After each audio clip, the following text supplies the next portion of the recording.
Okay, so let's jump right into a pretty wild idea. What if I told you that the most complicated, most advanced thing in the known universe, your own brain, isn't always on your side? In fact, sometimes it's actively working against you. I know, that sounds a little harsh, right? But it's actually the perfect starting point for understanding that constant internal battle we all have. You know exactly the one I'm talking about.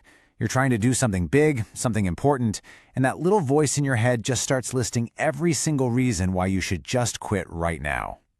You see, this is where it gets really interesting. A psychiatrist named Aaron Beck figured this out way back in the 1960s. He realized our brains can act like these incredibly skilled con artists. They tell us stories, these distorted thoughts, with so much confidence that it never even occurs to us to question them. You make one tiny mistake, and the story is, I'm a total failure.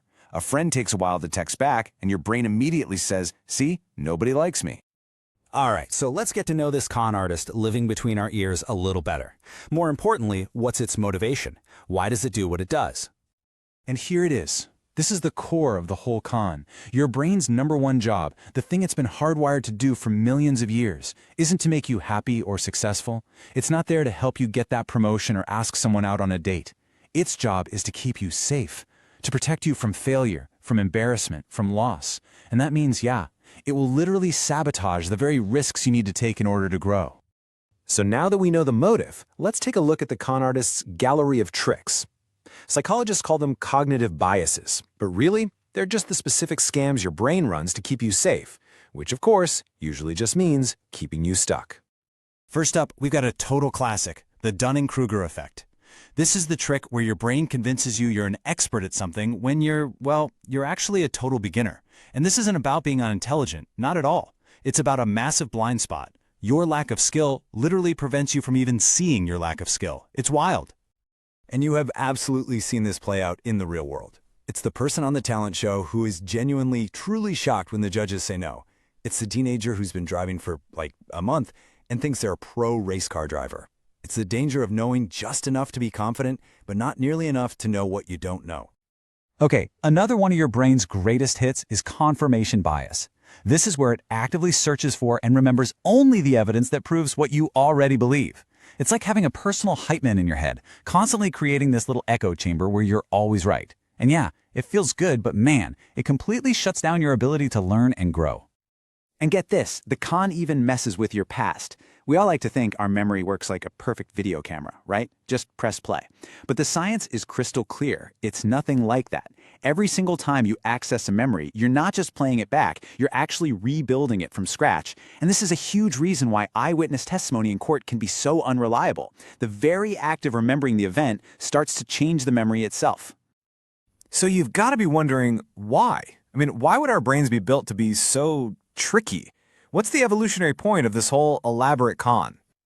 And here's the answer, and this is absolutely the key to understanding all of it. These biases, these mental shortcuts, they're not bugs in your system. They're features. They were designed on purpose as adaptations that helped our ancestors make quick, life-or-death decisions in a world that was very, very different from ours. Think about it. We're all walking around with brains that are running ancient software. They evolved to answer questions like, is that a predator in the bushes? Or, where's the closest source of food? They're optimized for fast, good-enough decisions out on the savannah, not for carefully analyzing a complicated spreadsheet or figuring out the nuances of social media. Neuroscientists have this great way of describing it. It's like we have two different operating systems. There's System 1, that's the fast, intuitive, gut-feeling system, the ancient one. And then there's System 2, the slow, logical, and deliberate system, the modern one. The problem is that fast and dirty System 1 almost always hijacks our slower, more thoughtful System 2. This low road for fear is a perfect example. A potential threat takes a shortcut.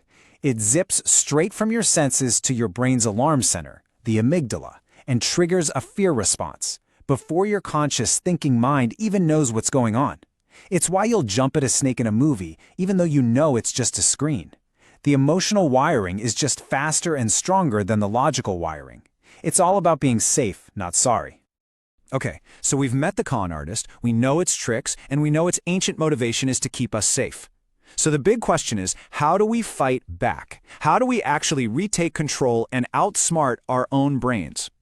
Well, we can go right back to Aaron Beck, the founder of cognitive behavioral therapy. He figured out that the key is to stop being a passive victim of your thoughts.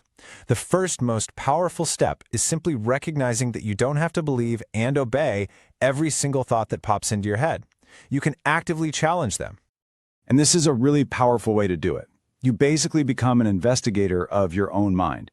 So when that harsh critical thought shows up, don't just accept it as fact. Put it on trial. Ask for the evidence. Argue the case. And you'll find that most of our heaviest negative thoughts, the ones that feel so true, are actually based on feelings, not facts. They just completely fall apart under a little bit of questioning. Now, beyond that deeper investigation, there are also some really simple, practical things you can use. Little brain hacks, if you will, to short-circuit those negative loops the moment they start. And these simple, actionable changes can create an immediate shift. Seriously, try giving your inner critic a ridiculous name. It's really hard to take that voice seriously when you've named it Carol and it's telling you you're worthless. Or try reframing. A problem feels like a threat. A puzzle feels like a fun challenge. That one little word changes your brain's entire approach from defense to curiosity. So when it all comes down to it, here's the most important thing to remember. You are not your thoughts. You are the one who gets to listen to them. Your brain is a storyteller, and it's using an ancient rulebook based on survival. But you are the editor. You have the power to listen to those stories, question them, and ultimately decide which ones you're going to believe.